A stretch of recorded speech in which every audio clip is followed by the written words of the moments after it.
Bonjour à tous. Je n'avais pas l'intention de faire un live aujourd'hui. Je vais faire un petit recadrage à l'égard, à destination de ma sœur, Madame Marlène Kadi. Je crois soit c'est Mbutoué ou Mvutu, je ne sais pas, vous me direz. Donc, ceux qui la connaissent, qu'ils veuillent bien aller lui demander de venir suivre le recadrage de son frère aîné Junior Zogo. Donc, c'est ma journée de repos, de récup. Je vais travailler demain. J'ai eu beaucoup de journées de récup cette semaine. J'en profite donc comme ça, feuilletant, parcourant Facebook. Je constate que le nom de ma sœur Marlène Kadi et Mbutu, Nvutu, je ne sais pas, circule partout. Et je vais suivre un direct. Et elle est en train de parler de moi et du coup, j'ai dit, je vais la recadrer. C'est pas des insultes. Donc, vous m'excuserez de reprendre la parole.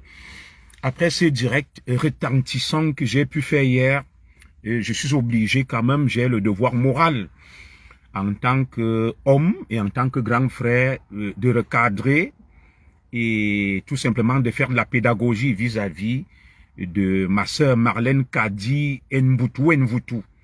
Je maîtrise pas parfaitement les tournures, n'est-ce pas, de son patronyme. Voilà.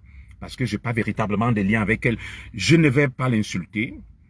Je ne vais pas la tourner en ridicule. Je vais tout simplement la recadrer et essayer de lui donner des petits conseils.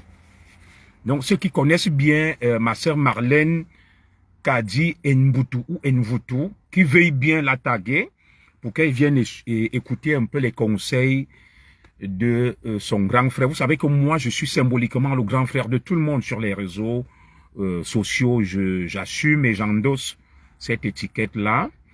Et décidément, il n'y a pas de répit sur Facebook.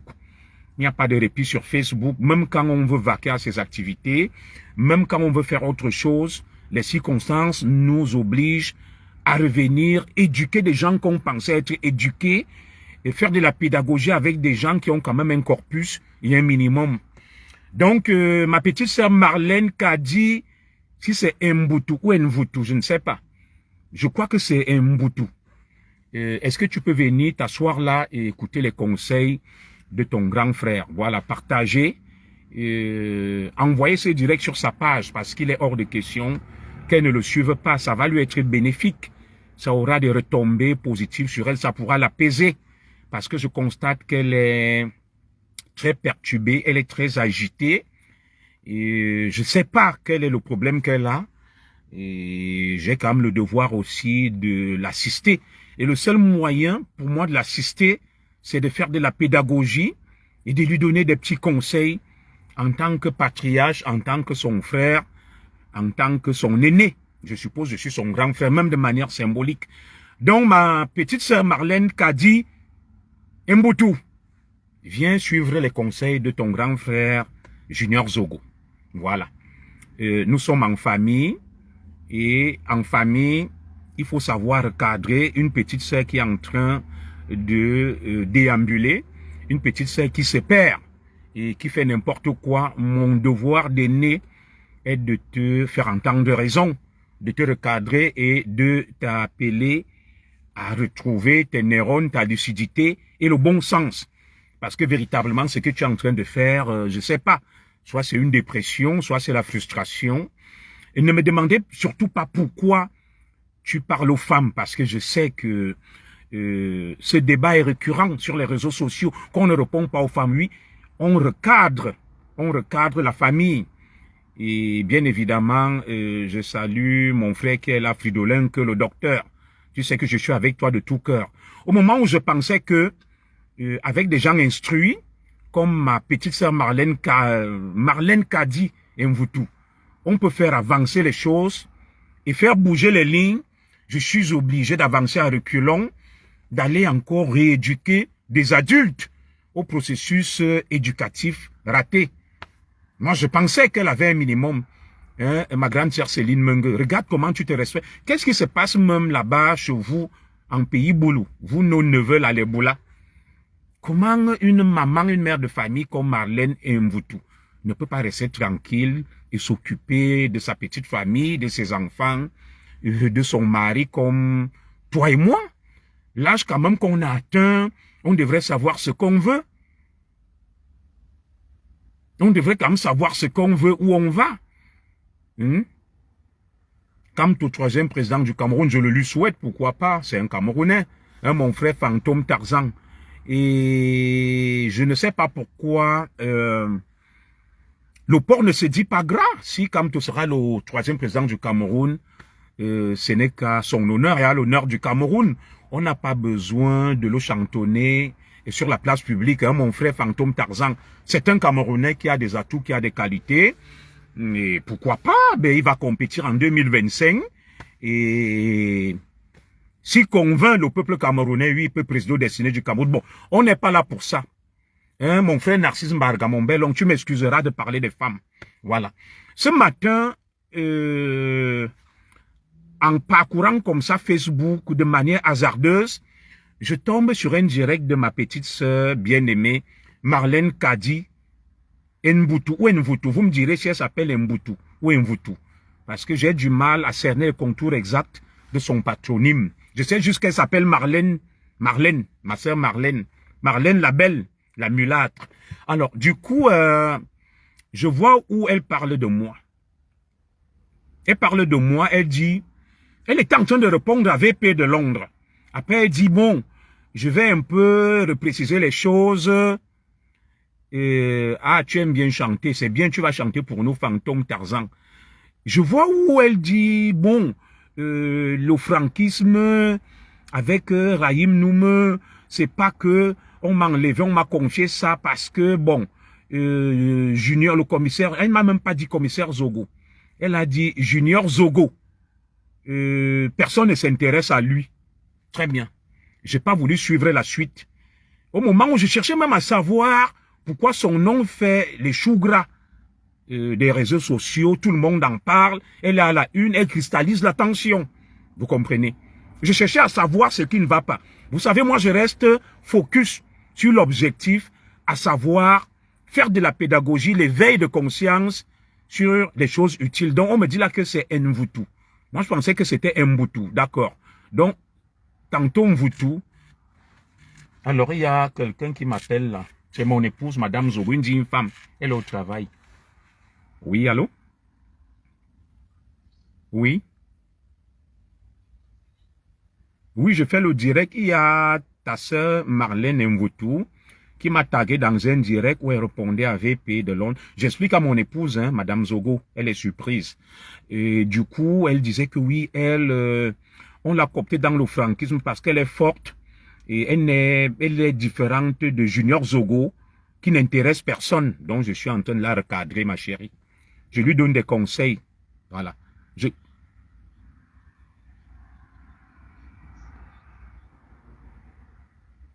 Pardon?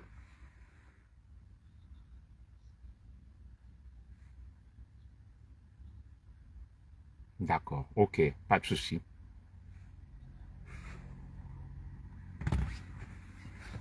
Vous m'excuserez, hein? Vous m'excuserez, je suis de repos, donc mon épouse prenait un peu des nouvelles. Voilà.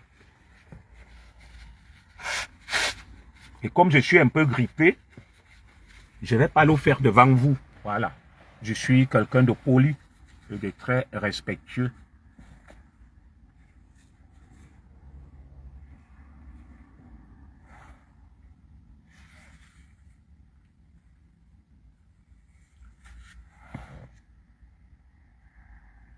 Alors, très bien, nous allons poursuivre dans le direct. Donc, quand j'arrive, Marlène Mvoutou. Marlène Mvoutou, je ne sais même pas. Bon, vous me direz, hein, vous me direz, soit c'est Mvoutou ou Mboutou, vous allez me dire, c'est pas son patronyme qui nous intéresse. Donc, je tombe comme ça à tout hasard sur un direct qu'elle est en train de faire pour répondre à VP de Londres. Je ne sais pas quel problème elle a avec VP. Je constate que ces derniers temps, elle est sur tous les fronts. Donc Marlène Mboutou, voilà. Elle est sur tous les fronts. Elle est très agitée. Et mais je comprends rien en fait. Je sais pas ce qui se passe avec elle. Et du coup, en parcourant sa page, je vois qu'elle tente de répondre à Guylaine Chapuis. Elle est sur tous les fronts, elle fait feu de tout bois. Alors, du coup, je n'ai pas compris en réalité quel était son problème. Je vais donc suivre son direct. Elle parle de moi en tentant de me rabaisser. Que, ben voilà, Mboutou a le droit d'être contre le régime. Mvondon Kolo. Mais mon frère Mvondon Kolo, tu sors d'une période d'hibernation ou je ne sais pas. Est-ce que je parle, n'est-ce pas, qui a dénié son droit à être contre le régime? J'ai dit qu'elle m'a presque insulté. J'ai l'impression qu'il y a des défroqués mentaux sur Facebook. Des gens qui ne suivent même pas, ou peut-être c'est mon français assez châtié qui ne comprennent pas.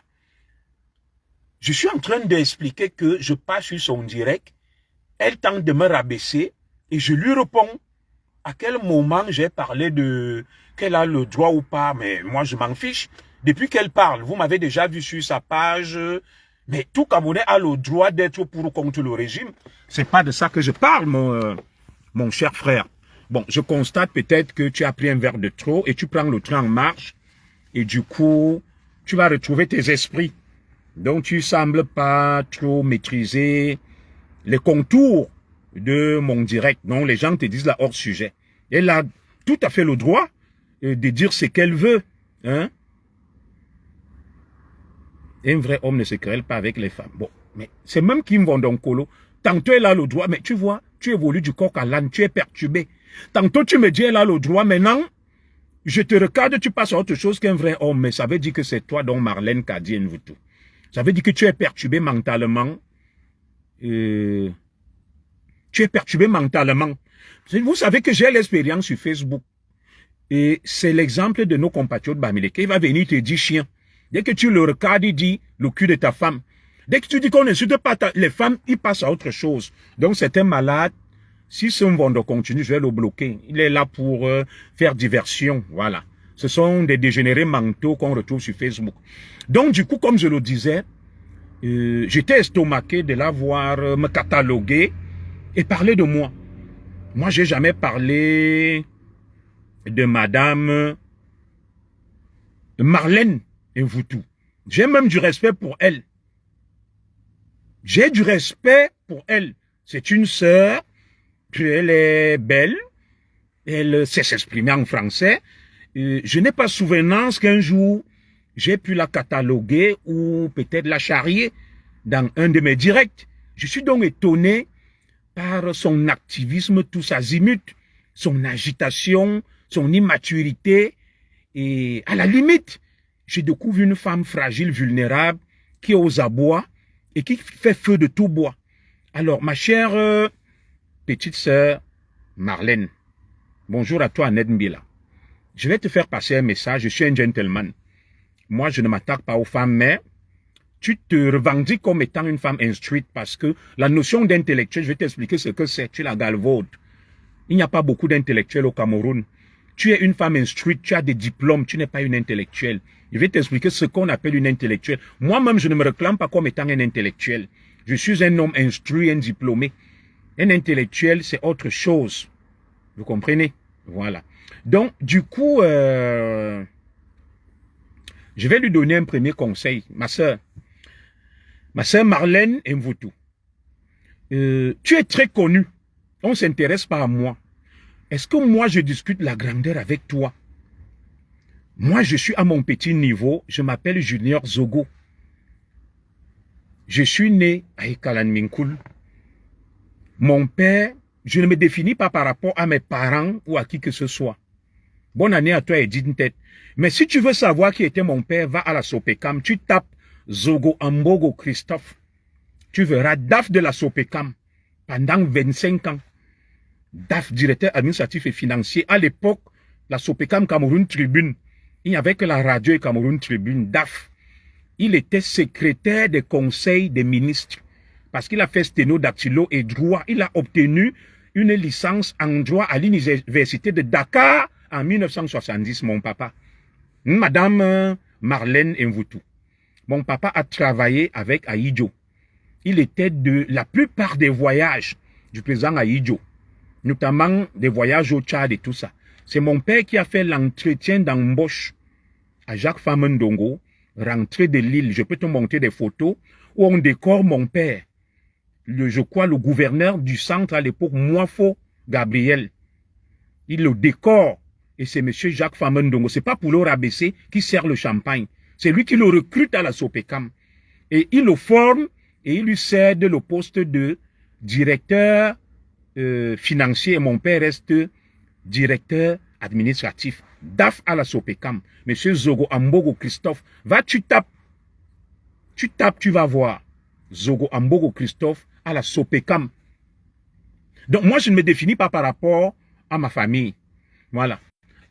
Au sein même de ma famille, j'ai des membres de ma famille qui sont mes frères, qui sont des proches collaborateurs du président Paul Biya. J'ai dit même père, même mère. Je ne vais pas les exposer ici. Donc, je ne comprends pas ta forte propension à vouloir t'affirmer, t'afficher, à vouloir abaisser les gens, à vouloir démontrer ta grandeur. Nous, enfants de pousseurs, Tarzan, c'est pas grave. Tu es enfant de pousseur, ton père a eu la possibilité de faire des études. Mon papa était fils de paysan. Il allait à l'école vers les années 60. Il a fréquenté. Et si ton papa est resté pousseur, mon père doit-il s'excuser, lui, fils de paysan, parce qu'il a allé à l'école? Non. Donc, tu es en train de te dérouter. Voilà. C'est comme on est là. J'envoie mon fils à l'école, le tien refuse, et demain, quand le mien va réussir, tu commences à dire, mon fils, lui, il est pousseur. Mais c'est son problème. Mais je respecte les pousseurs. Voilà. L'école était ouverte pour tout le monde. Fantôma, Tarzan. Mon papa n'est pas né avec une cuillère en or dans la bouche. Il s'est battu. C'était un fils de paysan. Il a fait les études, tout comme ton père aurait pu aussi en faire, pour éviter d'être pousseur. Personne n'a bloqué l'ascenseur social à ton père. Donc ça, c'est un petit recadrage. Donc du coup, ma sœur Marlène Mvutu, on m'a dit c'est Mbutu, qu'a dit, quel est même ton problème, ma petite sœur? Pourquoi tu t'agites autant? Je vois que tu es très agité. Tu dois avoir un problème. Si tu penses que tu as besoin de ta famille, dis-nous, on va t'aider. Parce que tu es perturbé, je te trouve vulnérable pour quelqu'un qui se réclame comme étant une intellectuelle. Mais c'est assez déplorable. C'est assez déplorable. Tu te réclames comme une intellectuelle. Une intellectuelle est tolérante. Une intellectuelle est humble. Une intellectuelle est ouverte d'esprit. Une intellectuelle prend de la hauteur et s'élève. Je te définis donc les critères d'une intellectuelle. Rien à voir avec l'instruction, le degré d'instruction, le niveau de scolarité. Alors, arrête de galvauder un certain nombre d'expressions. Tu es sur tous les fronts. Une fois, je t'ai vu dans un débat de chiffonnier avec notre sœur, comment on l'appelle là? L'ex-femme de l'autre, là, je ne vais pas citer son nom de peur qu'il s'en prenne à moi là. Docteur Modestine Carole Yonzou. Voilà. Tu es allé carrément organiser un débat. Tu es allé carrément organiser un débat sur vos diplômes et vos parcours et votre cursus. Mais j'ai dit, mais cette sœur, elle est en train de s'enfoncer dans les fonds abyssaux. C'est la descente aux enfers, la diplômite, le mal qui ronge les Africains et les Camerounais. Est-ce que pour se définir, il faut mettre en avant son cursus, son parcours universitaire? À quoi ça sert? Et ce débat, j'ai été interpellé par un frère, un Ango, qui me disait, tu n'as pas voulu prendre position pour venir démonter les fadaises de Marlène parce que tu es un tribaliste. Je lui ai dit, je ne rentre pas dans les débats des chiffonniers. Je ne rentre pas dans les débats des chiffonniers. Ma sœur, moi je ne suis rien. Je n'ai pas de diplôme, je n'ai rien. Moi je suis un battant. Je suis venu en France. Je suis né à rue Manguier. Mon papa était un haut fonctionnaire. J'ai eu mon CPE à l'école catholique, à l'école privée catholique Saint-Mathieu de Nkolmebanga. Après mon CP, je suis entré au collège Bullier. J'ai eu mon brevet d'études primaires élémentaires, BPC, du premier cycle, au collège Bullier d'Nkolmebanga. Après, je suis rentré au lycée d'Obala. J'ai fait 2 ans, j'ai eu mon probatoire A4 avec mention. Je suis allé au lycée de Mbankomo et j'ai présenté le bac A4 philosophie au lycée de Nkoleton. J'étais major de ma promotion avec 16 de moyenne. Après donc mon baccalauréat obtenu haut la main au lycée de Nkoleton où j'étais major, je suis rentré à l'université de Yaoundé 2 à Soie. J'ai eu tour à tour une licence en droit et une maîtrise en droit, ce qu'on appelle aujourd'hui Master 1. Voilà mon petit niveau. Je ne peux pas me réclamer comme intellectuel. Moi, je suis diplômé, je suis instruit et j'ai l'alphabétie. J'ai l'alphabétie. Je suis un enfant de Mvamba. Donc, voilà mon petit parcours. Je ne peux même pas me targuer d'être intellectuel ou diplômé parce que dans ce monde, dans ce Cameroun, il y a tellement de diplômés. Quand moi je regarde ce que j'ai, je considère que c'est du menu frétin. Donc voilà mon modeste parcours au Cameroun. Après donc ma maîtrise en droit public, j'ai tenté de rentrer au barreau et mon oncle, maître Moussinga, lui Georges, m'a encadré. Après j'ai présenté le concours des auditeurs de justice. J'ai été admissible et j'ai raté à l'oral. J'ai présenté plus tard le concours des régies financières à l'ENAM. J'ai été admissible au cycle des inspecteurs des impôts des régies financières. On m'a recalé à l'oral. Le président de mon jury s'appelait Menyememve. Le rapporteur s'appelait Ndongo Jules Doré. Après ça, la Providence a voulu que j'intègre l'école de police en 2001. J'ai eu haut la main un petit concours. Je n'appelle pas ça petit concours, je me suis battu des élèves commissaires de police. Je suis rentré à l'école de police en 2001. J'en suis ressorti en 2003 avec le diplôme de commissaire de police. J'ai exercé, ma soeur, j'ai eu des problèmes. J'ai quitté le Cameroun. Je suis venu en France. J'ai exercé comme vigile dans les magasins Sephora.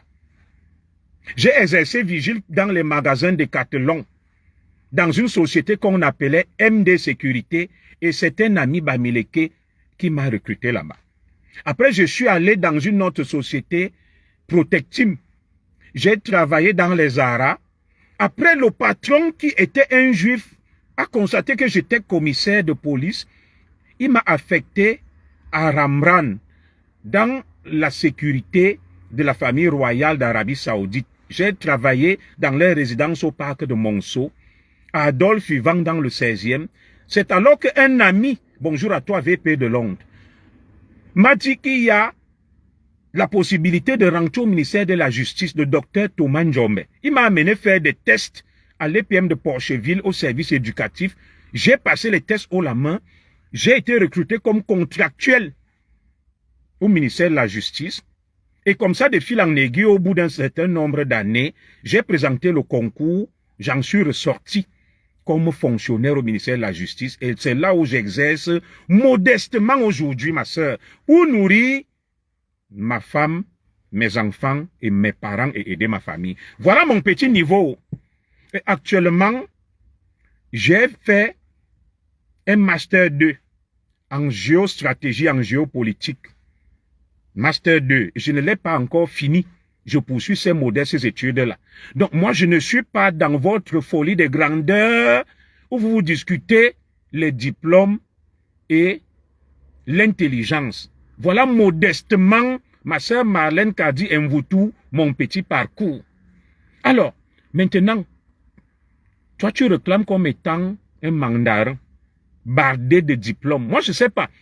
Lorsque je vois des gens qui ont des agrégations en physique nucléaire, en thermodynamique, qui font des inventions, des découvertes, nous, Africains, on est toujours dans ce qu'on appelle la diplomite, le culte du diplôme, dans des filières inutiles qui ne servent à rien. Au moment où le monde avance, les Africains sont en train de se battre, en train de revendiquer des diplômes qui ne servent même à rien, des agrégés en bavardologie, des philosophes, des juristes, des psychologues, avec un monde ouvert comme le nôtre où des gens sont des médecins,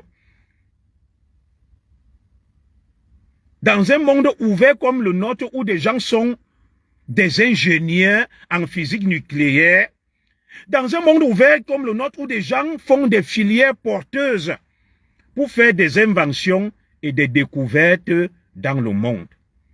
Ah, je te salue donc, Jaïden Atangna. Je vous salue après. Donc, toi, tu arpentes les réseaux sociaux. Tu montes, tu descends pour présenter tes pseudo-diplômes, ton pseudo-parcours. Où es-tu donc? Je vous prie de mettre des cœurs. Où es-tu donc après tout ce bagage intellectuel? Que fais-tu donc dans la vie, ma sœur? Oui, moi j'attends donc que tu sauves le monde, que tu sauves l'humanité et que tu sauves le Cameroun. Oui. On appelle ça le culte du diplôme, la diplomite, le mal qui ronge les Africains. Ces gens qui n'ont inventé ni la boussole, ni la caravelle, ni la poudre. Ces gens qui n'ont inventé ni la boussole, ni la caravelle, ni la poudre. Qui écument les réseaux sociaux.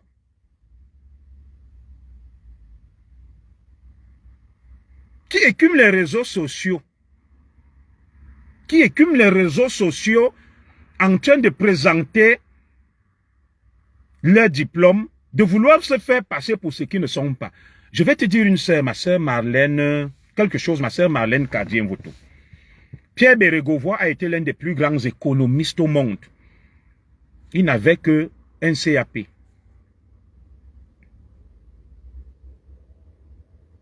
Il n'avait qu'un CAP. Je peux te citer beaucoup de gens qui ont fait avancer le monde. Regarde le Cameroun. Papa Fosso Victor, Papa Sowen, ils n'ont jamais fait une école de commerce. Mais ils ont marqué le Cameroun. Ils ont apporté de la valeur ajoutée au Cameroun. Ils ont ouvert des sociétés, des entreprises. Et ils sont nombreux. Ils sont nombreux. Alors, vous qui êtes donc bardés de diplômes, qu'avez-vous apporté à notre société? Qu'avez-vous fait? Vous êtes sur Facebook en train d'insulter les gens. Mais lorsqu'on regarde même vos vies, on se rend compte que vous vivez presque d'expédients et des minima sociaux. Vous êtes en train d'enfumer les gens, d'empester l'air aux gens. Tu as des diplômes, tu as la nationalité française probablement comme moi, mais on m'a dit que non, tu ne l'as pas eu. Je souhaite que tu l'aies. Va à l'Élysée. Voilà un jeune de 34 ans qu'on a nommé Premier ministre, qui a fait les Sciences Po et autres. Il est en train de vouloir former un gouvernement en France. Va donc là-bas, tu présentes tes diplômes.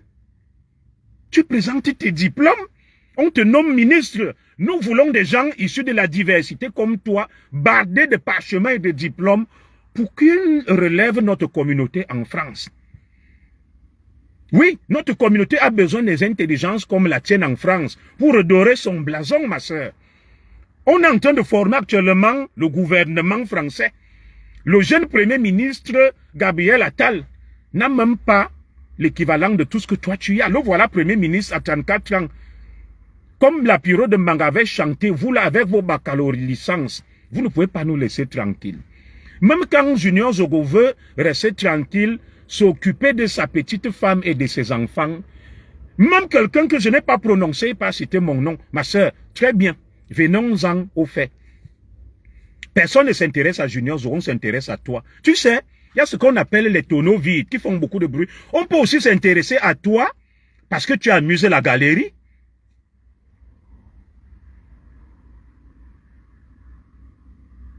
On peut s'intéresser à toi parce que tu as mis la galerie. Moi, je ne sais pas. Je réponds à El Capone, le média, tu dis, et tu es où avec tout ça? Moi, j'ai dit que je ne suis rien. Soit ma soeur ou mon frère. C'est ma soeur Marlène qui disait que personne ne s'intéresse à moi, je ne suis rien. Je vous dis que moi, j'assume que je ne suis rien. Mon frère, si c'est El Capone ou le métis, moi, je n'ai pas dit que je suis quelque chose. Moi, je suis un Mangui Sadi Kalan Minkoul installé en France qui se bat pour nourrir sa famille. Est-ce que tu as compris? Moi, je ne discute la grandeur avec personne. Les gens qui discutent de la grandeur, ce sont les Marlène Cadier Mvoutou et autres, qui se disent des mandarins bardés de diplômes et de parchemins. Moi, je suis un débrouillard.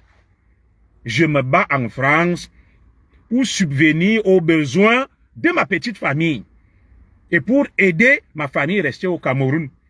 Je ne vous ai jamais dit que j'étais du gratin ou de la haute classe ou de l'establishment. Moi, je m'appelle Junior Zogo. Je suis né à Ekalanminkoul et la Providence m'a aidé à ce que j'ai ce qu'on appelle mon pain quotidien. Donc, je t'ai répondu. Donc, ma sœur Marlène, je ne sais pas. On s'intéresse donc à toi. Moi, je suis rien, je suis un rébut. Alors, c'est quoi même ton parcours? Parlons-en, je ne t'insulte pas. Moi, j'étais commissaire de police quand même au Cameroun. J'étais quand même commissaire de police au Cameroun. Tu es venu une fois dans mon direct dire que tu as voulu faire ce concours, soit les officiers, on ne t'a pas retenu. C'est toi-même qui parlais, j'ai le direct là. Mais moi, j'ai quand même eu ce concours-là. J'étais quand même commissaire au Cameroun. Alors, moi, je ne sais pas ce que tu as été. Tu étais consultante cadre à la CIATV, comme tu aimes le dire. C'est très bien. Alors, je vais continuer. J'ai été révoqué de la police injustement. Tout le monde connaît mon histoire. On nous accusait d'avoir pris de l'argent à 3 journalistes françaises venus faire des reportages sur l'homosexualité au Cameroun. Voilà. Et du coup, je vais répondre à Fantomas que mon frère, ton CP dépasse nos baccalauréats. Et pourquoi tu veux l'affirmer? Tu es animé par le complexe. Si ton CP dépasse nos baccalauréats, pourquoi as-tu besoin de l'affirmer? Le tigre ne revendique pas sa tigritude. Le fait de vouloir l'affirmer veut dire que tu nourris un complexe. Si tu es sûr de toi, reste sûr de toi, tu restes tranquille. Le fait déjà de le dire suppose que tu nourris un complexe. Mon frère, sois fier de ce que tu es. Moi, je respecte ton CPE. Mais le fait de vouloir affirmer que ton CPE dépasse, si tu te mets dans une dialectique, n'est-ce pas, du complexe et de l'infériorité, sans t'en rendre compte, lorsque je psychanalyse ta posture, il faut la soigner. Tu es bourré de complexe, mon cher frère. Jean-Jacques Rousseau était un autodidacte. Merci. Il n'avait pas de diplôme. Voilà. Descartes a raté le baccalauréat 4 fois. Pourtant, c'est un génie, un savant. Mais vous êtes là donc avec vos gros diplômes. Vous n'avez inventé ni la poudre, ni la caravelle, ni le feu, ni rien. Vous ne servez à rien. Des diplômes même mbrakata, dans des filières mbrakata. Pour m'exprimer de manière prosaïque. C'est quoi même un doctorat en philosophie? C'est quoi un doctorat en lettres? C'est quoi un doctorat même en droit? Là où les gens ont des diplômes en physique nucléaire, en, je sais pas, en médecine moléculaire, en génétique. Ma sœur Marlène, ma fille, a 18 ans. Elle est à la Sorbonne. Ma fille, quand tu es à la Sorbonne, elle a 18 ans. Je t'en parle hein, aujourd'hui. Tu ne l'as jamais vu venir parler ici, se vanter. Quel est même ton problème? Moi, je ne sais pas. Déjà, je vais revenir sur le parcours, comme je disais. Tu dis que personne ne s'intéresse à moi, on s'intéresse à toi, ma soeur, mais très bien. Mais très bien. On s'intéresse à toi en tant que quoi? Quel est ton parcours alors? Au Cameroun, j'ai entendu dire que tu étais en prison. Qu'est-ce qui s'est passé pour que tu te retrouves à Kondengui? Dans une histoire, on disait que soit tu as pris de l'argent à des enfants avec des passeports pour les faire voyager et tu t'es retrouvé en prison. Tu sais comment on appelle ça? Comment une milliardaire, fils de ou fille de, se retrouve dans des histoires de basse escroquerie. Ce n'est pas moi, tu étais à Kondengui, on t'a vu. Mais qu'est-ce qui s'est passé? On m'a parlé d'une histoire où tu avais promis des voyages à des enfants quand tu faisais dans le sport, le foot. Alors, quelle image renvoies-tu aux gens, toi qui penses qu'on s'intéresse à toi? Une reprise de justice qui s'est retrouvée à Kondengui pour avoir extorqué de l'argent à des enfants camerounais qui cherchent la vie, qui se battent pour survivre. C'est ce qu'on a entendu, moi je n'étais pas là. Que tu as pris de l'argent à des enfants, des petits-enfants de 15-16 ans, du haut de ta position de surdiplômé, consultante en sport, et ceci. Tu leur as pris l'argent, tu t'es retrouvé à Kondengui. On a vu ces images-là. Ce n'est pas moi qui t'ai envoyé à Kondengui. Moi, je n'ai jamais fait la prison. Je n'ai aucun casier judiciaire. Bon, les gens s'intéressent donc à toi, on ne s'intéresse pas à moi. Peut-être parce que tu amuses la galerie, peut-être parce que tu es rocambolesque, tu es haute en couleur. Et c'est ça peut-être qui intéresse les gens. Voilà. Deuxième chose que je vais te dire. Tu intéresses donc tellement les gens. Voilà des enfants qui sont les députés au Cameroun, qui n'ont même pas ton parcours, les Nouran Foster. Toi au moins tu vas au Cameroun, tu n'es pas exilé politique comme moi. Alors qu'est-ce qui t'empêche d'être député? Voilà les Katim Ba, conseiller régional. Donnez-moi des noms là. Des gens devenus députés, le Cabral Libi, tu es au Cameroun. Les Camerounais s'intéressent donc à toi. À quand ton investiture, quand est-ce que tu vas donc mettre en valeur cette popularité pour briguer des mandats électifs? Nous, on voit des Lolita, on les appelle des Rumta, députés comme, avec tout le respect que je dois à la représentation nationale, comme Nouran Foster, député. Les Camerounais s'intéressent donc tellement à toi.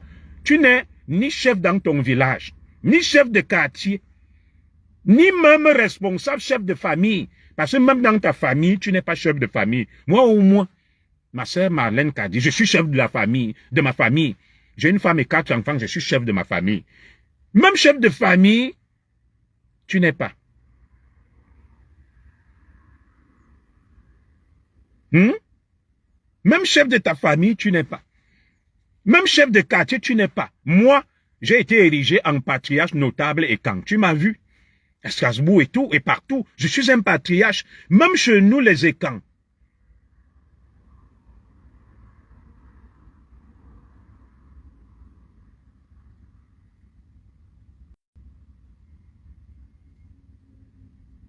Voilà. Même chez nous, les écans, on n'a pas reconnu ta noblesse. On n'a pas reconnu ta grandeur, ta noblesse. Tu n'as pas été anobli. Donc, tu n'es ni chef de famille, ni chef de quartier, ni chef de bloc, ni conseiller municipal, ni chef de village, ni député, ni rien. Mais tu dis qu'on s'intéresse à toi. Mais je suis d'accord, je te le concède, ma sœur. On s'intéresse à toi très bien. Essaye donc de mettre en valeur ta popularité.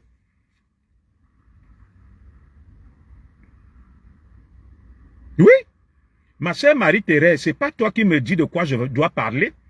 J'utilise ce qu'on appelle des syllogismes, des comparaisons, pour lui dire que Nouran Foster est député. Quand tu viens dire qu'on peut parler de tout le monde sauf de Nouran Foster, non. Ma sœur Marie-Thérèse, tu es complexée. Nouran Foster est député de la nation. Et c'est pas n'importe quoi. Arrêtons le bruit, le bavardage inutile. Je te recadre aussi un peu, tu sais, je te respecte. Non? Nouran Foster est député de la nation. Arrêtons le bavardage inutile. C'est une députée, une élue de la nation. Donc, elle a quand même prouvé qu'elle est quelque chose dans ce Cameroun où ma sœur Marlène Mvoutou me dit qu'elle est quelque chose, mais elle n'est rien de tout ça. Moi, je ne dénie pas sa grandeur. Je ne lui refuse pas la grandeur. Mais je cherche à voir sa grandeur. Je ne trouve pas. Parce que moi, je ne l'ai pas prononcé. Chronologiquement, c'est elle qui s'attaque à moi. Je ne fais que lui répondre. Hein, ma sœur? On ne s'intéresse pas à moi, on s'intéresse à toi. Où es-tu donc? Où es-tu? Je cherche à voir où tu es. Je ne vois rien. Je continue. On s'intéresse à toi, on ne s'intéresse pas à moi. Je ne sais pas quelle image tu as. Peut-être tu vis dans un monde parallèle, ma sœur. On a vu des images de toi où une femme était en train de te jeter dans la rue avec tes bagages. Je ne me moque pas de toi. Hein. C'est même un malheur. J'ai eu même à te défendre. Quand on te laminait sur ça, les bamileke, que tu t'es réclamé comme étant une suprématiste écan. La suprématie des écans, une suprémaciste écan. Et voilà donc une suprémaciste écan qu'on jette dehors comme une malpropre. Les images ont fait le tour du monde. À ma connaissance, personne ne m'a jamais jeté dehors. D'ailleurs, j'ai même des chantiers au Cameroun Si tu veux que je te loge, je peux te loger, ma sœur. Tu es donc si grande. Tu as tout ça. Mais on a vu des images dévastatrices, indignes, de quelqu'un qui dit que les Camerounais ne s'intéressent pas à moi, on s'intéresse à toi.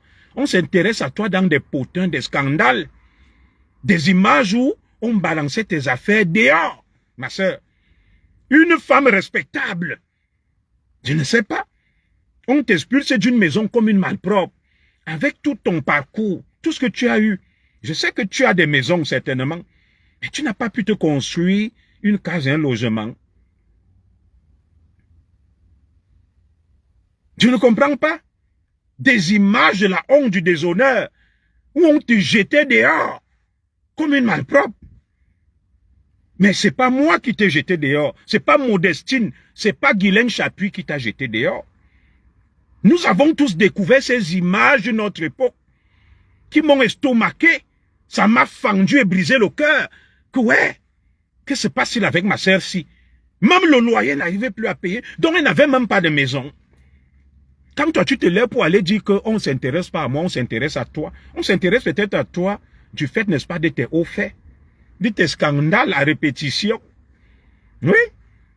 Tu vas diriger le Cameroun ayant un casier judiciaire. Tu vas diriger le Cameroun avec des images dévastatrices.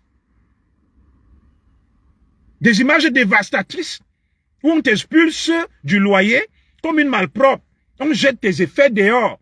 Et tu dis non, je suis une personnalité, ne me filmez pas. Une personnalité, une intellectuelle, évite ce genre de scandale. On t'a traîné dans la boue.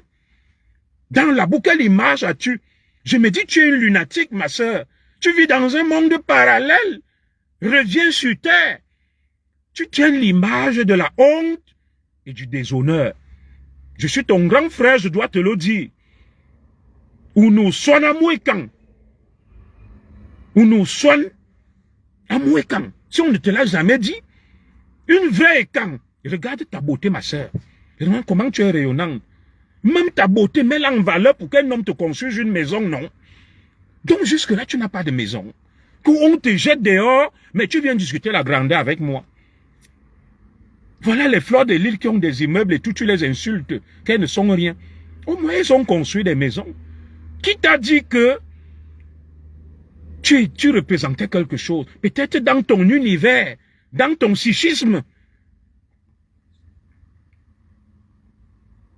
Tu te vois sur un piédestal. Ça s'appelle la pathologie mentale. Tu as une altération de la réalité. Reviens sur terre, ma soeur. Tu te retrouvais à Kondengui pour des histoires d'extorsion, d'arnaque, d'escroquerie. On a vu une femme te jeter dehors. Tu es devenu SDF. Presque clochard vivant dans la rue. Et tu dis que tu as une image. Quelle image, ma soeur? Qui t'a menti que tu as une image? Elle est où cette image-là? Quand tu viens dire que Junior Zogo n'intéresse personne, est-ce que moi je t'ai dit que toi tu te réclames comme étant une intellectuelle? Non. Alors, moi je ne cherche pas à intéresser les gens. Je cherche plutôt à être moi-même, à dire ce que j'ai à dire et à l'assumer. Hein, la mère de l'Éternel, voilà ma cousine, elle a un immeuble. Elle n'a ni le doctorat ni rien. Ma cousine là. La mère de l'Éternel, elle a un immeuble. Toi, si tu as des problèmes, je vais voir ma cousine qui est là, la mère de l'Éternel. On te loge un peu, ou bien on peut te loger dans mon chantier à Koweït.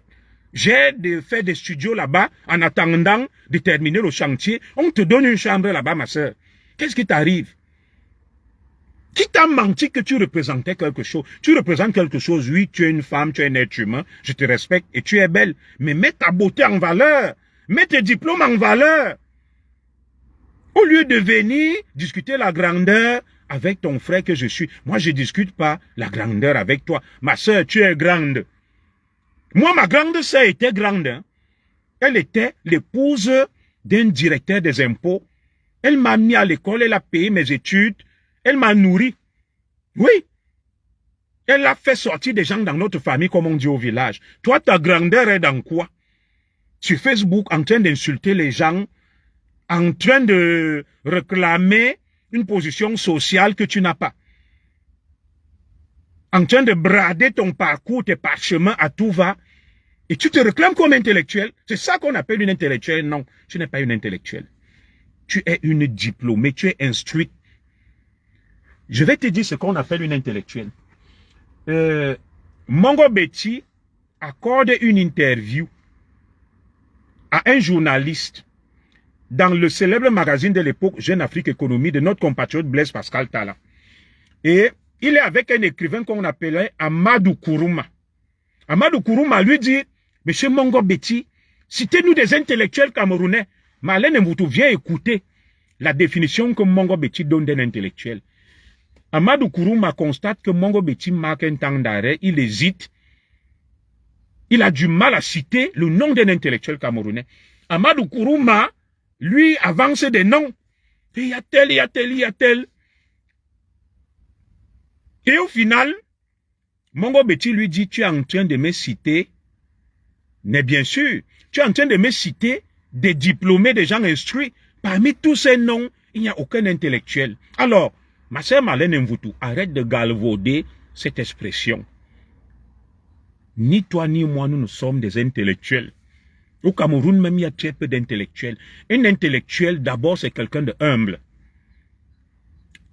Un intellectuel, c'est quelqu'un de humble. Hein, Marlène Kadi Mboutou. Pour être intellectuel, il faut être humble. Un intellectuel évite d'utiliser le moi, le je. C'est haïssable. La première qualité d'un intellectuel, c'est l'humilité. On appelle ça l'humilité intellectuelle. Il va toujours se faire humble. Mais toi, tu es toujours en train de brandir tes parchemins. Je suis une intellectuelle. J'ai fait l'école. J'ai tel diplôme. Ça te disqualifie déjà.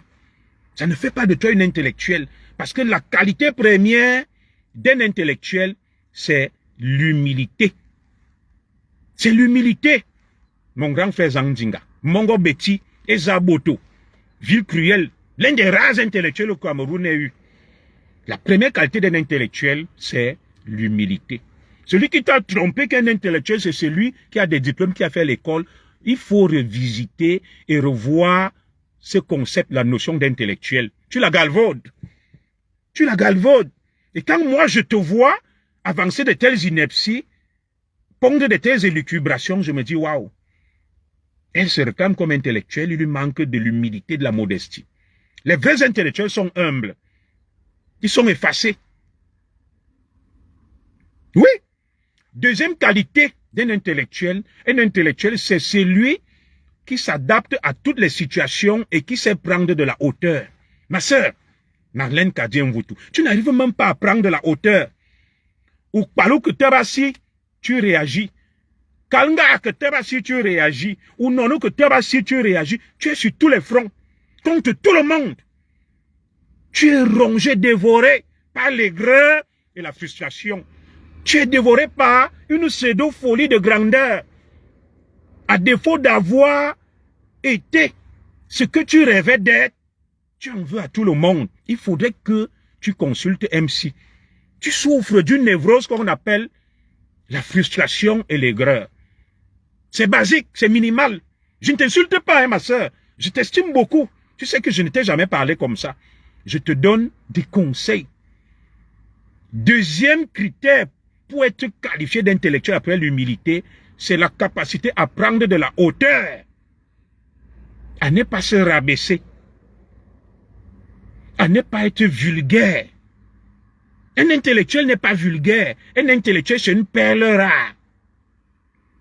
C'est une perle précieuse qui prend de la hauteur, qui soigne son langage, son discours, qui est dans ce qu'on appelle l'épistémologie, qui est dans une dimension qui est autre. Un intellectuel ne reste pas dans la dimension somatique. Un intellectuel n'est pas grégaire, n'est pas compulsif, n'est pas émotif. Troisième critère, un intellectuel a des valeurs. Un intellectuel a des valeurs. Un intellectuel prône l'éthique, l'éthios, des valeurs. L'intellectuel n'est pas animé par des bas sentiments tels la jalousie et l'aigreur.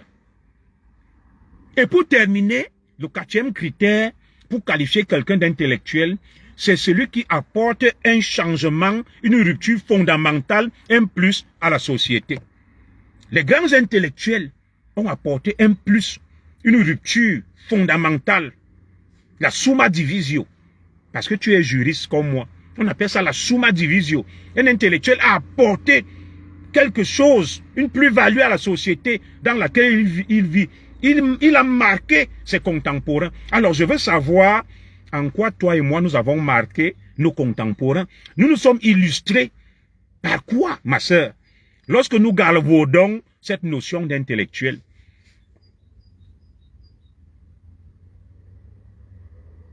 Oui, nous nous sommes illustrés en quoi? Moi, je ne peux pas me réclamer comme étant un intellectuel.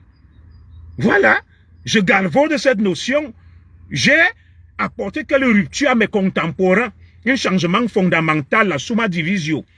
De grands intellectuels, on peut parler de Mahatma Gandhi, du gandhisme qui est une doctrine, de Nelson Mandela, de Patrice Lumumba,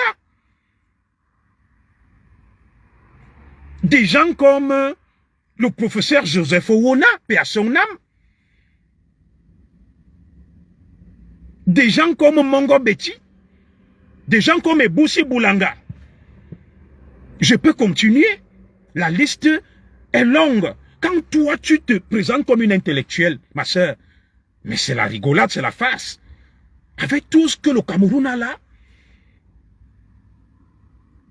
tu as déjà vu les vrais intellectuels venir clasher les gens? Non, tu es resté dans la dimension émotionnelle et compulsive. Il faudrait déjà que tu fasses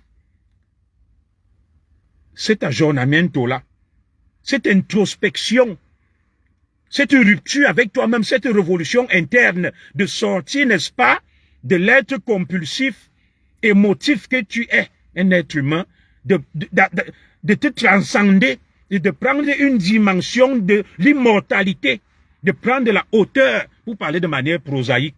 Pourquoi tu te réclames comme étant intellectuel? Tu n'as rien apporté de fondamental à notre société pour te réclamer comme intellectuel et arrête de galvauder cette notion devant des apprentis sorciers. On ne vient pas parler latin devant un clerc. Même moi, Junior Zogo, qui fait des efforts pour prendre de la hauteur, je ne peux pas me réclamer comme intellectuel. Ah non, les intellectuels étaient là. Les Hubert Mononjana, les vrais intellectuels. Quand toi tu te lèves, tu dis Kamto m'a enseigné, Kamto ceci. Mais Kamto était mon doyen, je peux te montrer mon master en droit. C'est lui qui a signé mon diplôme à soi à l'université Yaoundé 2. Lorsque je décide d'aller présenter le concours de la magistrature, le professeur Maurice Kamto m'a reçu. Il m'a reçu dans son bureau à 22h30. Parce que nous étions à 2 jours de la clôture, la date de clôture des dossiers. Je lui ai dit, je veux mon attestation. Il a signé, un bosseur hors pair.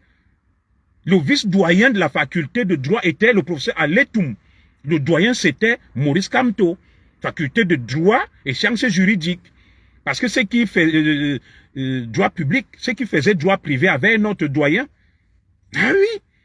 Et en sciences économiques, c'était le professeur Tuna Mama. Mais arrête ton agitation là, ma sœur. Arrête. Alors, je vais donc revenir sur l'objet de ta névrose et ta frustration, de ton aigreur. Madame Guylaine Chapuis est une dame que je respecte. Je l'ai toujours présentée comme ma marraine en politique. Je l'appelais ma conseillère. Tu le sais. Alors,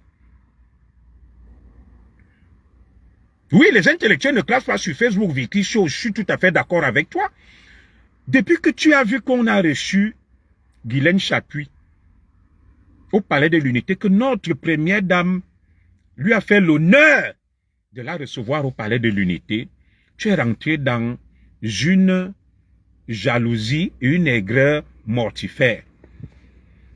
Voilà donc une intellectuelle qui n'arrive pas à se lever, à prendre de la hauteur, qui reste dans la dimension des sens. Ce que j'appelle la jouissance, l'épicurisme. Oui, tu restes un être des sens. Tu n'as pas accédé à l'immortalité. Vivre au-dessus des sens. Être encore animé par des petits sentiments. Oui, je suis d'accord, Marlène, ma sœur Marlène a un mal-être. Moi, je l'aime bien. Hein. C'est une belle femme, elle est éloquente, elle est intelligente même, mais elle n'arrive pas à capitaliser ses atouts.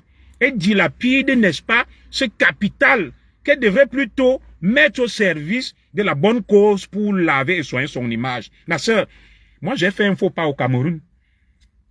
J'étais commissaire. Bon, je me suis retrouvé dans une sale histoire et je reconnais toujours que j'ai dû commettre une erreur par négligence qui m'a été fatale et je ne cesse de me rabaisser, de m'excuser par rapport à ça. Pour arriver à guérir de tes névroses, il faut déjà que tu assumes ton passé, que tu reconnaisses que tu as fait des faux pas. Moi, j'ai fait des faux pas. Je ne suis pas un démiurge qui ne se trompe pas. Mais tu n'arrives pas à assumer que tu as fait des faux pas, tu peux te tromper. Tu es dévoré par la folie de grandeur.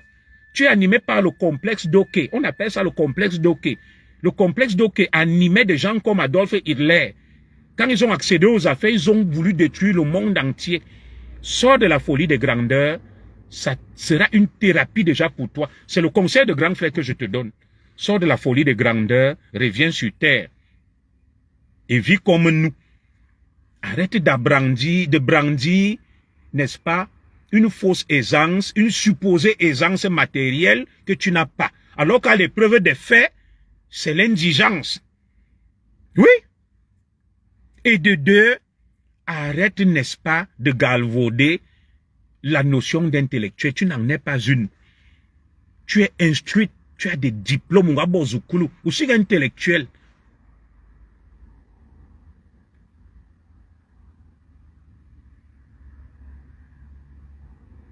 Oui, c'est ma sœur, et quand? Je n'ai pas dit le contraire. Donc maintenant, sort des bas sentiments qui animent des êtres qui sont restés à l'état animal. L'homme dont parlait Thomas Hobbes, l'homme animal. Essaye de te transcender, de prendre la hauteur pour surpasser le côté charnel. Tu es un être des sens. Élève-toi. Tu as fait l'école. Aspire donc à l'immortalité qui va faire de toi une intellectuelle. Une intellectuelle n'est ni jalouse, ni aigrie, ni frustrée. Un intellectuel est fier de ce qu'il est. Il s'assume. Le direct est signalé. Mettez des cœurs. Quand on dit que le direct est signalé, ma sœur Céline Mungo, dites-moi, le direct est signalé, vous avez du mal, parce que je vais bientôt arrêter pour vaquer à mes activités. Je suis allé déposer mon fils là. Je vais aller résoudre des petits problèmes aux impôts. Merci pour les étoiles. Camille Mado. Ma sœur, mon neveu, VP, je vais aller payer des impôts là. Voilà. Donc, il y a des impôts là, je vais aller payer à peu près quelque chose là. Je vais qu'à mes activités. Le fisc m'a envoyé un petit truc là, je vais régler ça. Voilà nous les citoyens qui travaillons. Nous réglons nos dettes fiscales. Nous ne vivons pas de l'assistanat. Je n'ai pas dit que ma sœur vit de l'assistanat. Arrête de jalouser Madame Chapuis. Arrête de faire la première dame ta cible parce qu'elle a reçu Madame Chapuis au palais de l'unité en tant qu'intellectuel tel que tu te le revendiques et je te le concède. Ignores-tu que la première dame est libre de recevoir qui elle veut? Et mon pasteur Kennedy Ejaka. La première dame est libre d'avoir qui elle veut comme amie. Pourquoi tu t'en prends à la première dame parce qu'elle a reçu Madame Guylaine Chapuis? Tu devrais même plutôt être fier que ta compatriote a été honorée d'être reçue par la première dame. Pourquoi tu rentres dans une île diabolique et satanique? Sors, n'est-ce pas, de la dimension charnelle et aspire à l'immortalité. Transcende-toi, ma petite sœur Marlène Cardi et Nvutu. Débarrasse-toi des bas sentiments, d'aigreur, de frustration et de jalousie. Si ma coordonnatrice Guylaine Chapuis, je vais d'ailleurs l'appeler, parce que je n'ai pas eu de ces nouvelles depuis, pour la féliciter. C'est ça le pragmatisme, le réalisme. Ma sœur, va relire le livre de Jean-Paul Sartre, puisque tu es instruite. Jean-Paul Sartre, Les mains sales. Ce livre met en scène deux personnages, Hugo Barine et au-delà. Hugo Barine est un intellectuel, un vrai intellectuel, au sens propre du terme. Un intellectuel idéaliste. Et au-delà est un pragmatique. Et maintenant, tu fais tout un ramdam médiatique parce que la première dame a honoré une de nos compatriotes en l'invitant à la cérémonie des vœux au palais. Et ça devient une histoire de vie ou de mort. Tu te mets à la vilipender, à la vitupérer et tu rentres dans des clashs. Comment peux-tu être aussi hostile à l'émancipation et au bonheur des autres? Si tant est que tu t'estimes au-dessus de Madame Guylaine Chaput, tu dois prendre de la hauteur. Tu estimes donc que notre première dame n'est rien, Maman Chantal Biya. Alors, pourquoi ça devrait te poser problème qu'elle reçoive Madame Guylaine Chaput et qu'elle ne te reçoive pas? Lorsque, moi je connais d'ailleurs de grands intellectuels qui ont décliné des invitations des chefs d'État et des décorations. C'est toi qui dis que notre première dame n'est rien. Tu la cloues au pilori. Tu l'accuses de tous les noms d'oiseaux parce qu'elle a reçu Guylaine Chaput. Tu décides de lancer une fatwa contre les influenceuses que pas d'influenceuses au palais en 2025. Mais ma sœur, en tant qu'intellectuel, je vais te donner un conseil. Va revisiter le Royaume-Uni à l'époque de la Maya Carta. La cité s'est construite avec ce qu'on appelle les libertins et les dévergondés.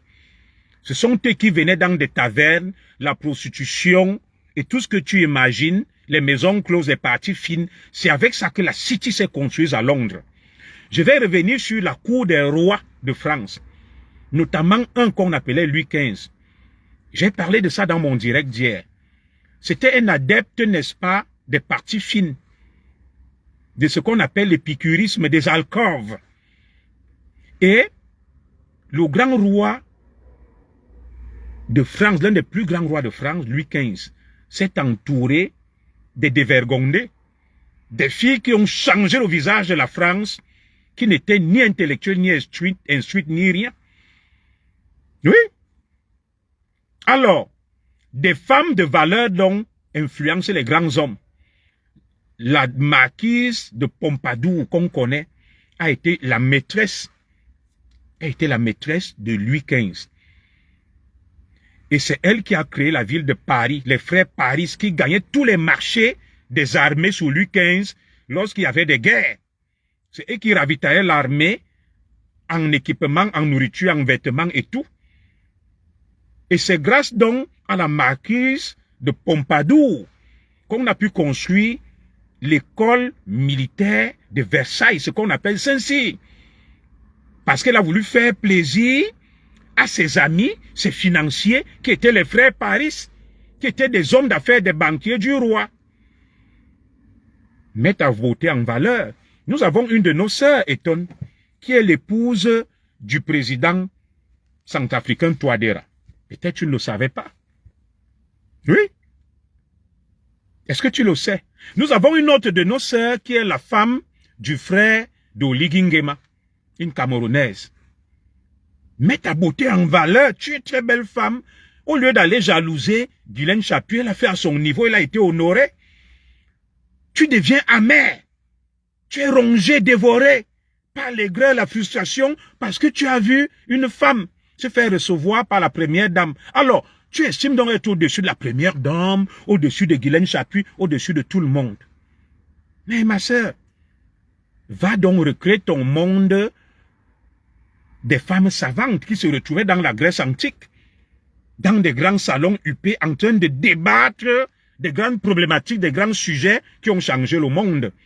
Comment toi tu te retrouves encore sur Facebook, Marlène Kadi Mvutu? Tu te retrouves sur Facebook avec les rébus, la racaille, telle que toi-même tu la dépeins. Mais prends de la hauteur et de l'ascendant et illustre-toi autrement. Va te mettre avec les gens de ta dimension pour nous démontrer ta grandeur. Comment toi tu viens encore discuter la grandeur sur Facebook avec des gens que tu qualifies de torchons, de rebus? Démontre-nous que tu es plus que ces gens-là. Si Guylaine Chaput s'est fait recevoir par la première dame, cherche une dame de ce monde.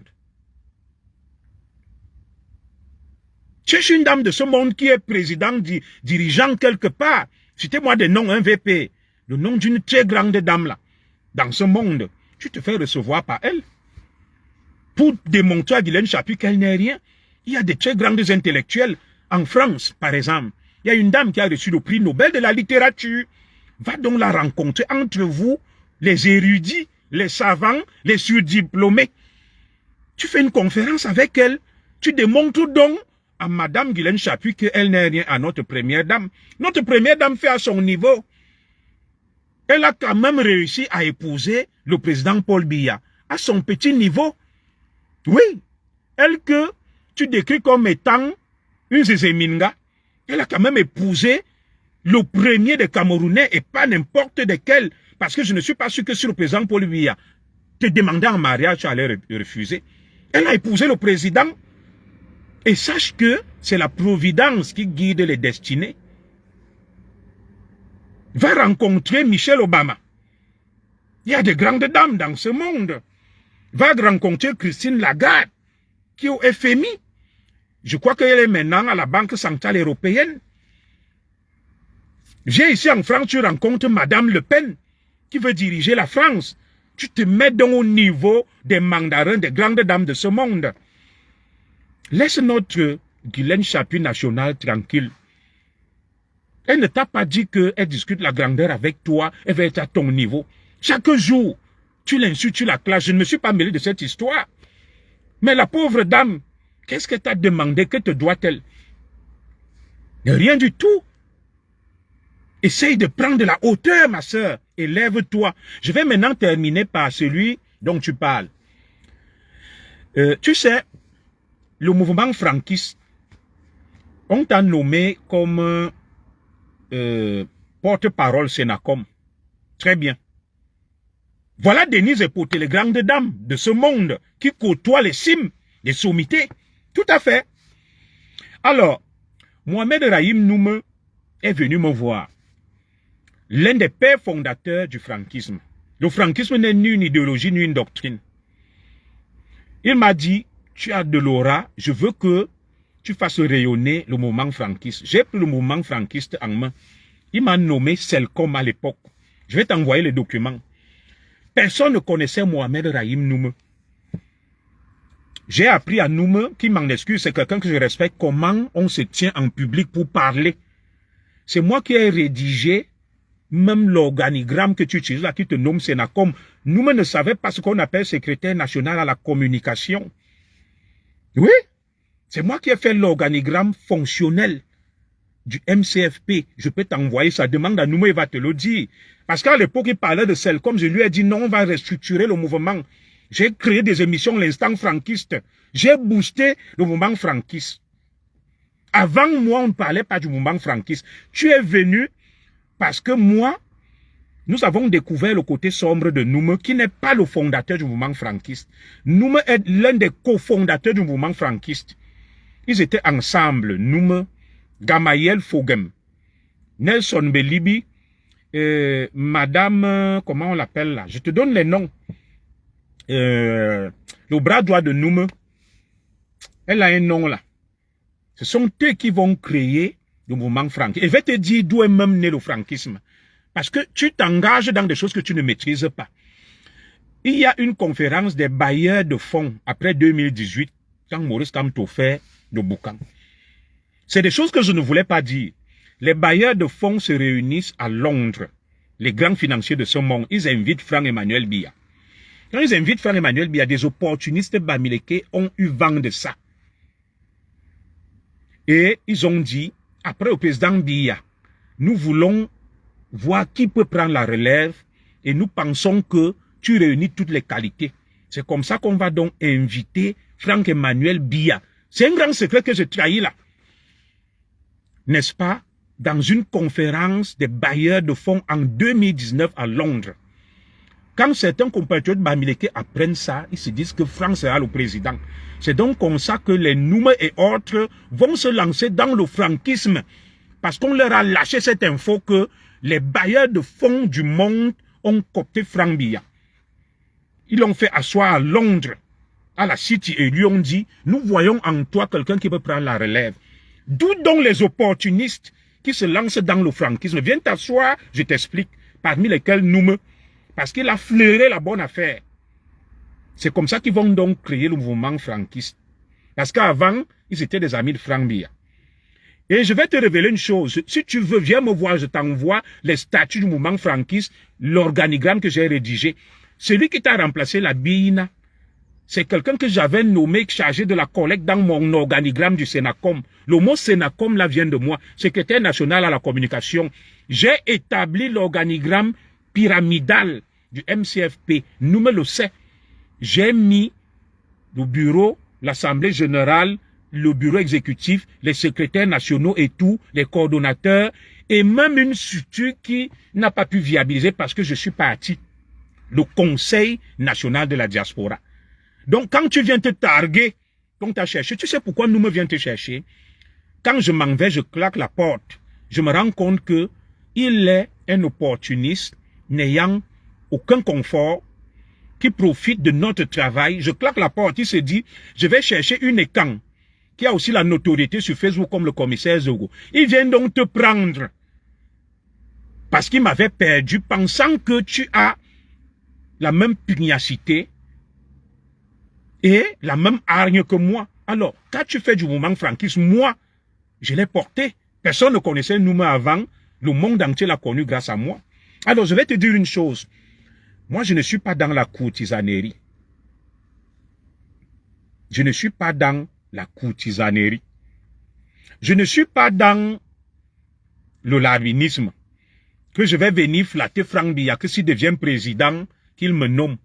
J'ai toujours dit que mon soutien à Franck Biya n'est en rien un chèque en blanc, parce que tu te réclames comme une intellectuelle, ma sœur Marlène Kadi Nvutu. Tu dois savoir en tant qu'intellectuel, je te le concède que le Cameroun de 2025, il ne suffira pas d'un claquement de doigts pour devenir président. Ça sera une bataille rude. Si vous venez vous cacher derrière le franquisme pour penser que ça sera de la sinécure, parce que tu t'exprimes bien en français, tu sais ce qu'on appelle la sinécure. Si vous venez vous cacher derrière Franck-Emmanuel Biya pour penser que ça sera de la sinécure, vous vous trompez. Parce que les enjeux pour 2025 sont énormes et colossaux.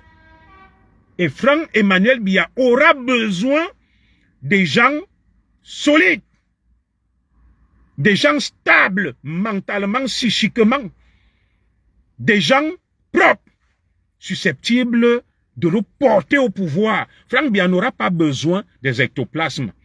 Franck Biya n'aura pas besoin des charlatans. Franck Biya n'aura pas besoin des apprentis sorciers. Franck Biya n'aura pas besoin des vestales.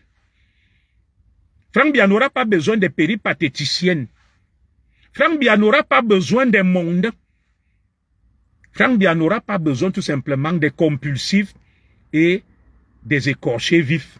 Il aura besoin d'hommes solides, costauds, hommes avec grand H, équilibrés, cultivés, solides, mentalement, psychiquement, pour pouvoir constituer autour de lui un socle infranchissable. Franck Biya n'aura pas besoin des marionnettes, des flagorneurs, des courtisans, des larmes. Non.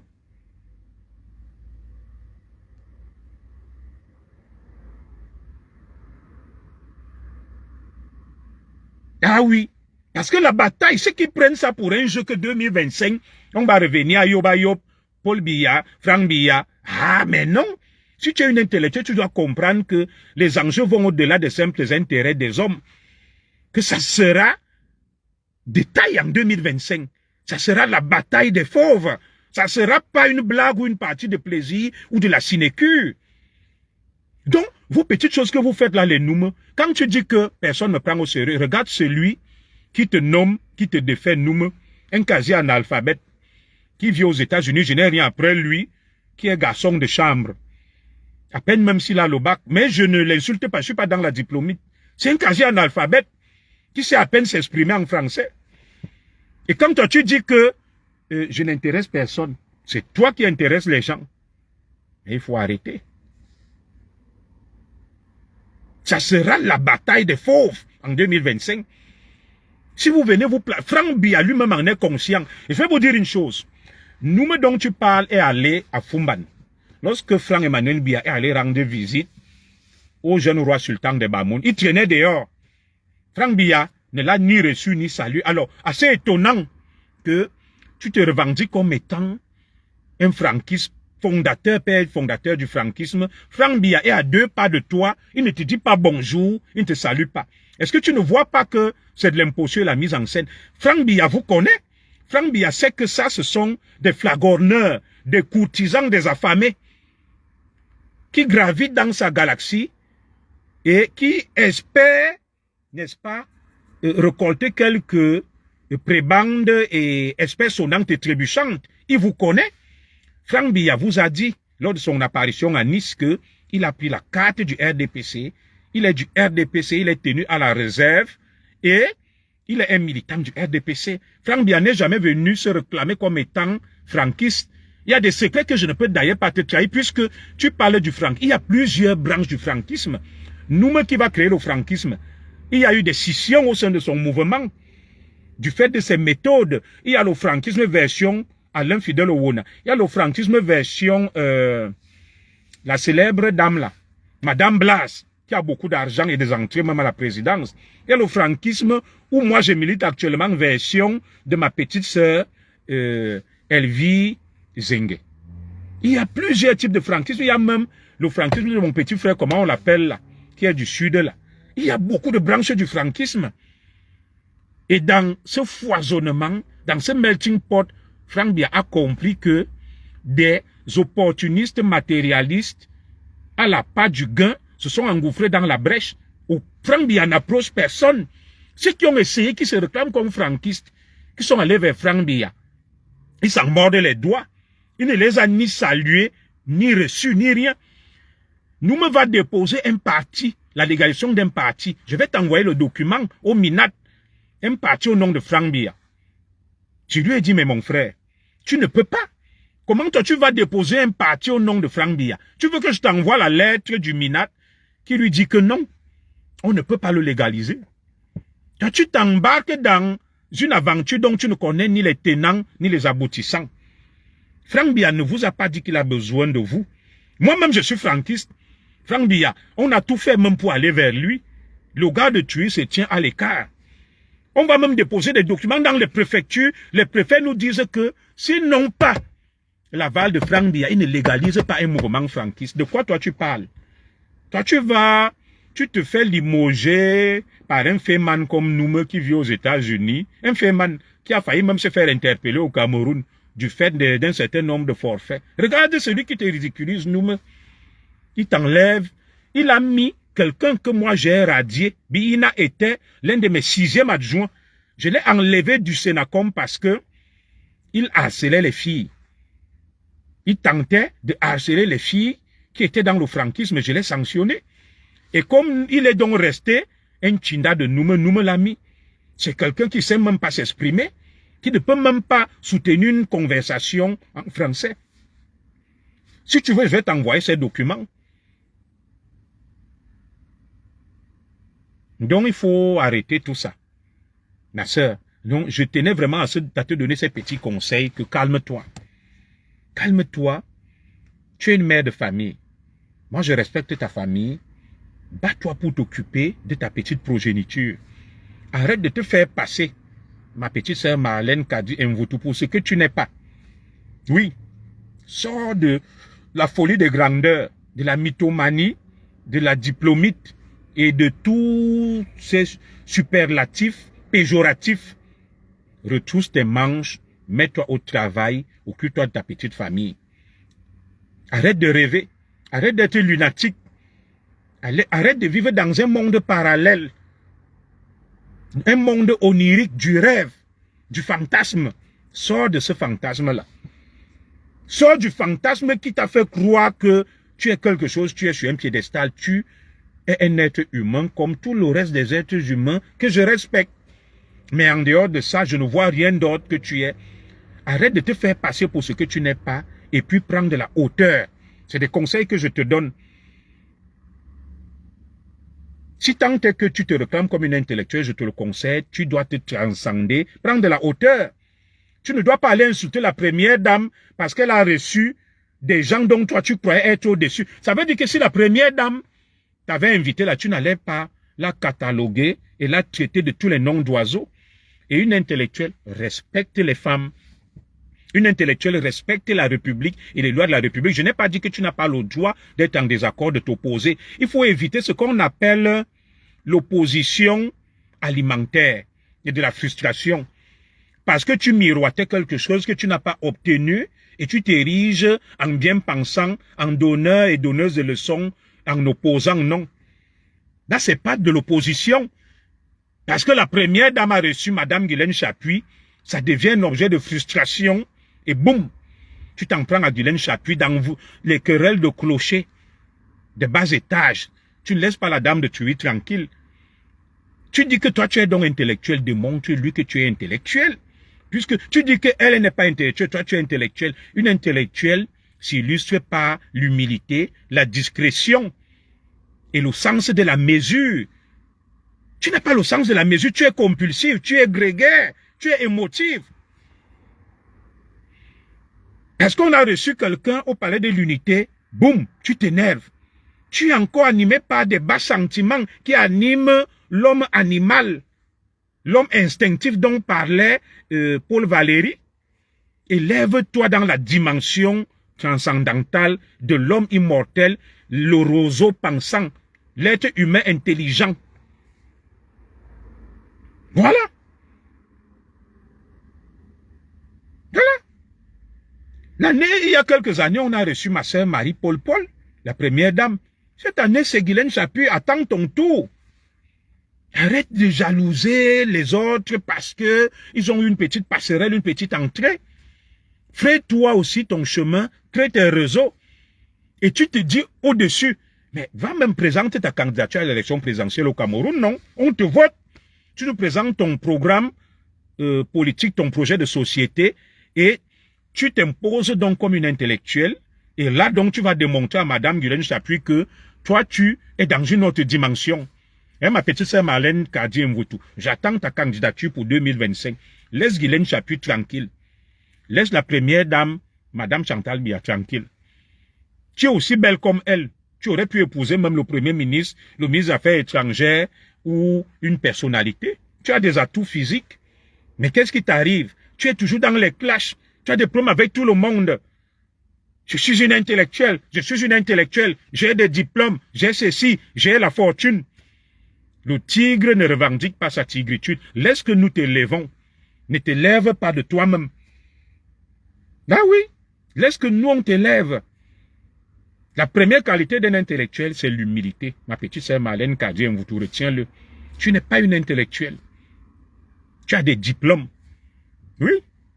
Tu as des diplômes dans des filières même banales, le droit. Si tu avais au moins fait une filière rare, peut-être la pétrochimie, la physique nucléaire, je sais pas, la biochimie, la génétique et autres, on allait dire oui. Nous, on vient fanfaronner et empêcher l'air aux gens avec des diplômes même qui ne servent à rien à l'humanité. La bavardologie. De femmes intellectuelles. Mais il y a les intellectuels qui sont calmes, qui écrivent des livres, qui participent à des débats, à des conférences dans le monde. Toi, tu participes à quelle conférence en tant qu'intellectuel? Quelle est ton idéologie, ta philosophie dans ce qu'on appelle l'humanisme? Qu'as-tu apporté de nouveau à l'humanité pour que tu te définisses comme une intellectuelle? Il faut arrêter d'aller jouer les clercs. Il faut éviter d'aller parler latin devant des clercs. Moi, je suis une tête pleine et bien faite, mais je reste humble. Je reste humble. Tu es une intellectuelle, tu viens affirmer ton intellectualisme sur les réseaux sociaux, sur Facebook, aller combattre et clasher les Guylaine Chapuis, aller clasher tout le monde, au lieu d'aller au niveau des prix Nobel, d'aller rencontrer les Christine Lagarde, d'aller rencontrer les grandes dames de ce monde, les Michelle Obama et le reste. Au Cameroun, même, on a des intellectuels.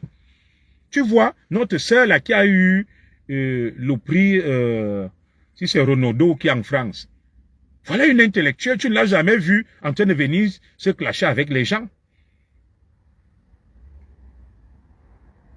Donc, ma sœur, je sens que tu es vulnérable, fragile et perturbée. Moi, je te conseille une chose. Va consulter un psy. Et il va te faire verbaliser, élaborer.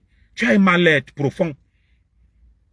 Et ne viens pas décharger ta frustration sur moi. Moi, je t'ai rien fait. Je ne fais que te répondre. Tu ne m'as jamais vu parler de toi ou te citer. D'où te vient-il de faire des directs, de penser que tu es un parangon, tu es au sommet, tu dépasses tout le monde. La dernière fois, c'était avec Anang où vous êtes insulté. Arrête des querelles de clochers, des combats de chiffonniers. Élève-toi et démontre-nous que tu es ce que tu essaies de nous faire croire. Et débarrasse-toi des bas sentiments, des sentiments veuls et vils, tels l'aigreur, la frustration, la jalousie. Parce qu'on a reçu tel, tu deviens aigri et frustré. Non? Élève-toi. Nous avons besoin de ton intelligence, de ton dynamisme dans un domaine autre que là où tu t'illustres actuellement. Des querelles de clochers, des combats de chiffonniers, la gadoue, la boue. On reçoit quelqu'un au palais, ça t'énerve, ça suscite ta haine, tu te mets à l'insulter, à la vilipender, à la vitupérer. Tu deviens opposante parce que la première dame a reçu tel. Mais quelle bassesse, ma petite sœur Marlène, quelle bassesse, je vais m'arrêter là. Comme on est de la même famille. Laisse mon nom tranquille. Je ne suis pas dans vos combats de chiffonniers. Je ne t'ai pas insulté. Je ne suis pas dans vos guéguerres inutiles.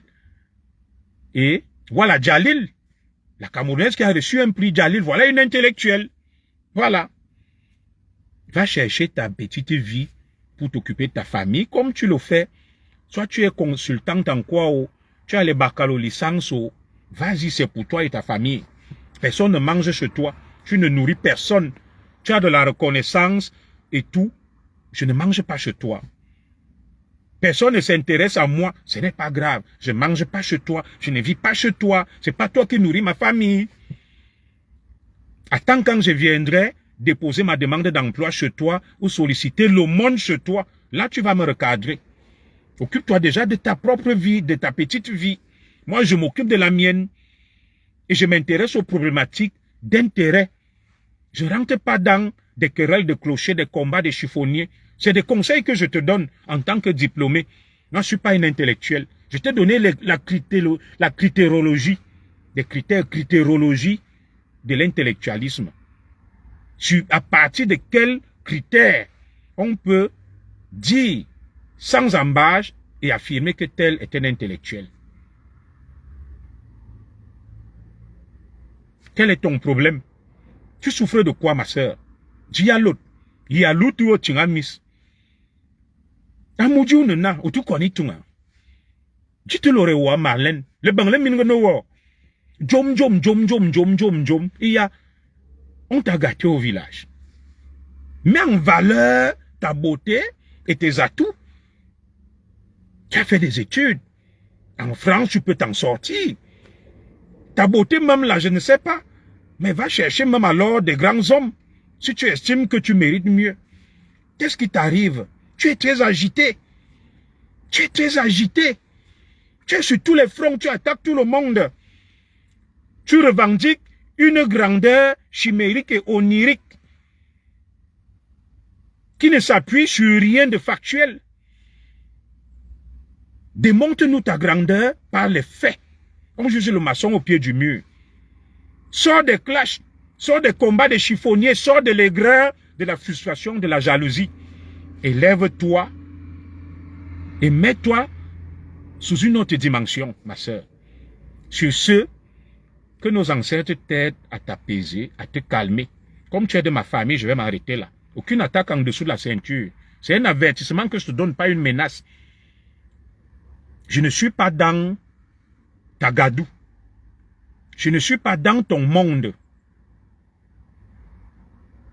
Je ne suis pas dans tes bêtises. Tu ne m'as jamais vu te clasher. Je parle là parce que tu as essayé de me rabaisser, de me diminuer, alors que nous n'avons aucun problème. Moi, je te regarde dans ton film. J'ai dit, ah, la sœur Simon. Un temps, tu passais dans mes directs. On se respectait. Qu'est-ce qui t'arrive? Prends de la hauteur. Sors des querelles de clochers. Des combats de chiffonniers. Élève-toi. Dites-le rewo. Jom jom jom jom jom jom jom. Vous n'en pas m'gitouan. Bengamandam no watane. Iya. Jingandam no. Quand le bangle mingue no. Dites-le. Zangandam no. Je te parle en mangisa. Bengakom wado atane. Bengakom wado atan. Ken wuku yen mbamba ou yangban. Bevazui lolo agnol. Nous ne nous se belle pep. Tu nous te que la djangmour se bitom. Ngi ningi karwa so atan. Ou que ça me poupe. Nous tong daiborio. Jorizor a mongo. Monsieur Karo. Mene patriarche. Mi wa si sung min kong. Que sung min kong mio le boro tu sung le mio. Mam se vous.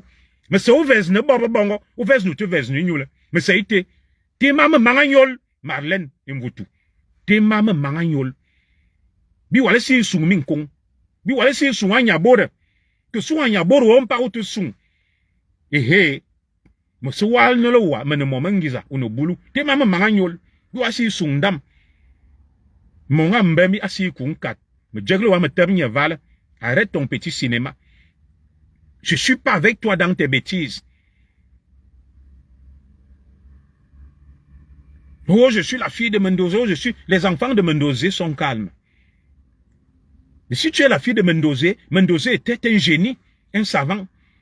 Mets-toi à la hauteur et prouve que tu es la progéniture, la descendance, le sang de Mendoza, un grand homme. Un vrai intellectuel, Mendoza. Voilà alors l'intellectuel. Celui que tu, je sais pas, que tu présentes comme étant ton père. C'était un grand intellectuel. Regarde son œuvre. Elle est gargantuesque, immense, inestimable. Voilà un véritable intellectuel qui a marqué son temps, qui a laissé son empreinte.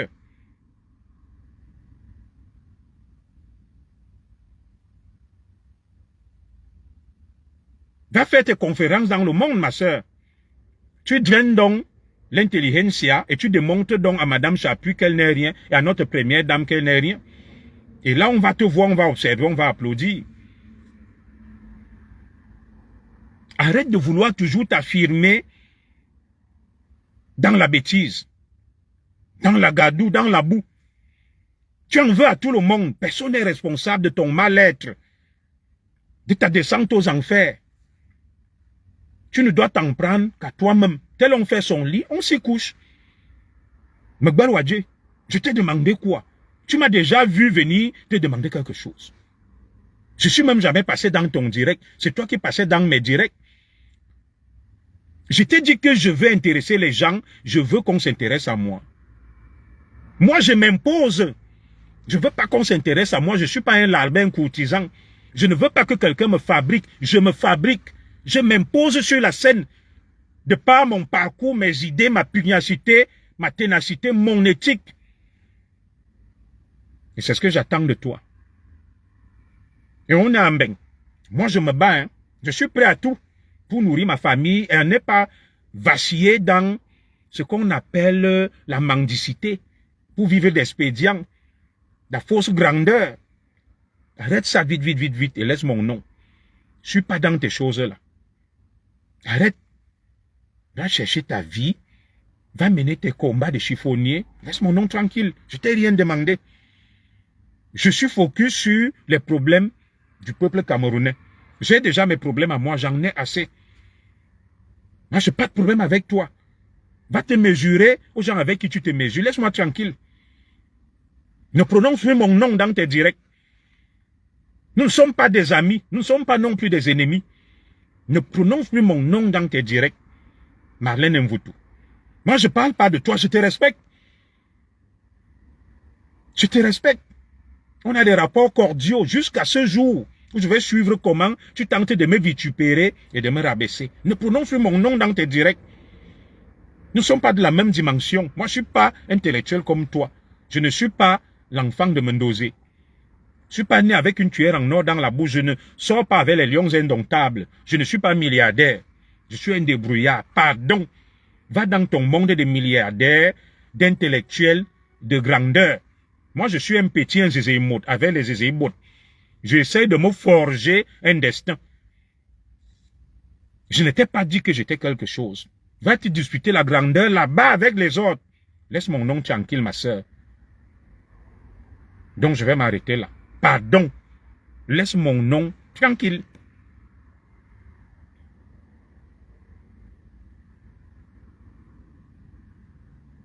Donc, me termine, voilà. Merci beaucoup.